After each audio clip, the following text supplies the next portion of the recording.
Okay, so gravity is a big topic, so I'm doing a second video in my series on gravity. Now, in this series, I just want to cover the theory of gravity. I'm not going to go in depth into the science. You can look that up for yourself, and you'll see that I'm right. I'm not going to give you the math or complicated explanations. I'm going to give you real world examples of things we can observe in the real world, stuff you can look up and see that that's true. Challenge the scientific community to come up with sufficient explanations for these things, because that's what they're there for, to answer questions. Literally, that's what they're supposed to be doing, is answering these questions. Or these are the big ones, after all. This is what they say they want to do. Okay, fair enough. So I can think of some examples of why gravity is an earth-bound thing. We can look out into the universe and see a lot of things. For example, why isn't the object at the center of our galaxy, and at the center of every single galaxy, there is a star? Now, from what we know, this isn't a solid object burning, like, say, a giant ball of burning sulfur, where it has a lot of mass. Even then, sulfur's not that heavy, relatively, not even close to the weight of Earth. Now, the sun is much bigger, but it's also much lighter. It should theoretically be lighter than Earth, which means it should have less specific gravity. It is itself an electromagnetic phenomenon, and therefore exerts way more electromagnetic pull than it does gravity. Yeah, way more electromagnetic pull than gravitic pull would be theoretically the case. Which means it's not affecting us gravitationally, as objects have no weight in space, which we've already covered.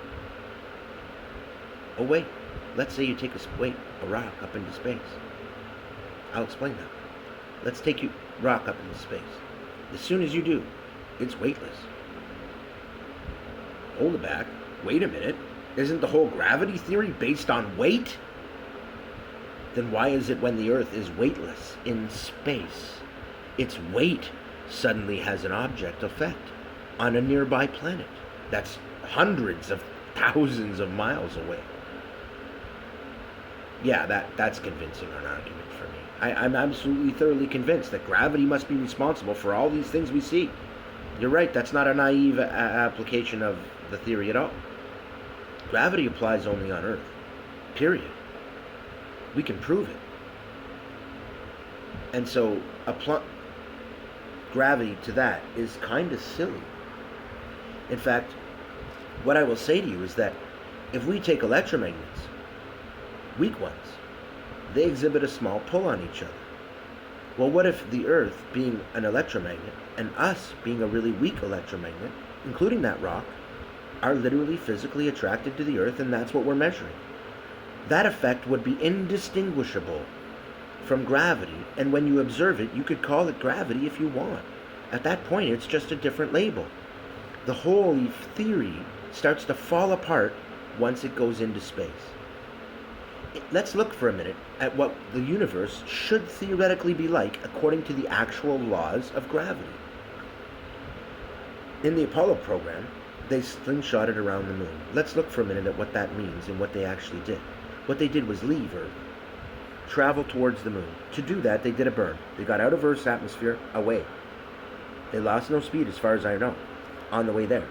They got there, they increased speed because they wanted to slingshot. They knew that gravity, that measured force, whatever its name, would apply and it would pull them in. That's cool.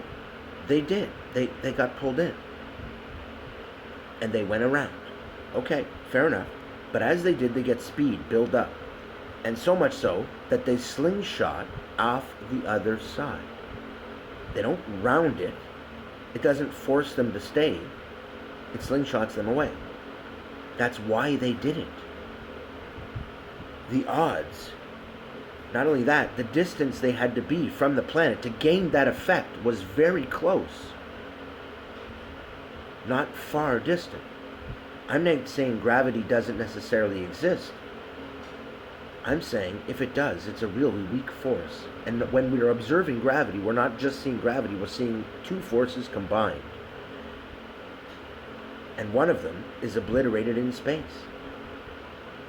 Which is why in space gravity acts totally differently than on Earth, because on Earth the two forces are combined and we measure them as one, because we fail to understand what they really are. And in space, we can't anymore.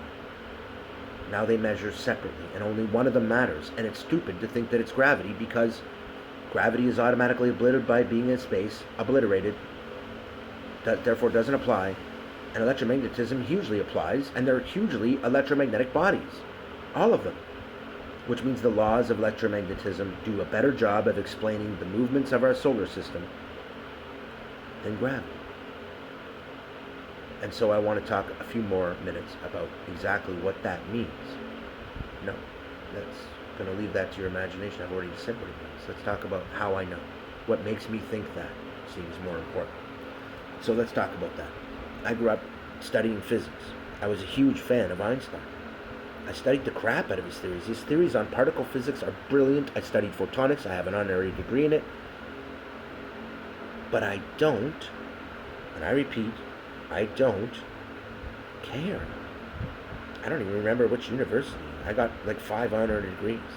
One in mathematics for something so called the scale equation. I'm pretty sure that one was from MIT. You can look it up. My name is spelled Keithdaniel. I was born June 18th, 1977. Middle name Daniel, Dinaeil. Weird spelling, Daniel. Daniel. That's the correct spelling. And it's Daniel. Very old.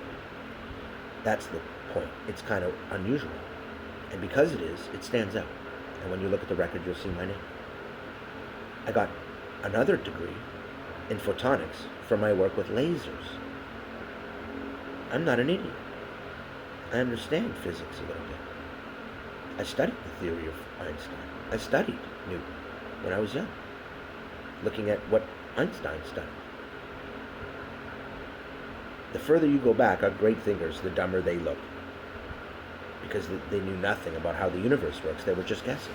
And the more we figure it out, the better the model gets. And it's still not perfect. And that tells you we haven't figured it out yet. And as such, we need to keep working. A lot of them will tell you that. But they're still stuck on this thing of gravity, operating in space. And I think it's ridiculous. So how do I know? For one, I've done a lot of experimenting with electromagnetism, and I've seen lots of experimenting that showed me that gravity is just an attractional force. Anytime you look at the force of gravity, it results in one object smashing into the other. It never, ever involves them rotating. You show me one example in gravity with no electromagnetic forces, using only the weight of the objects, where you can make them suspend and rotate around each other. Good luck with that. Keith.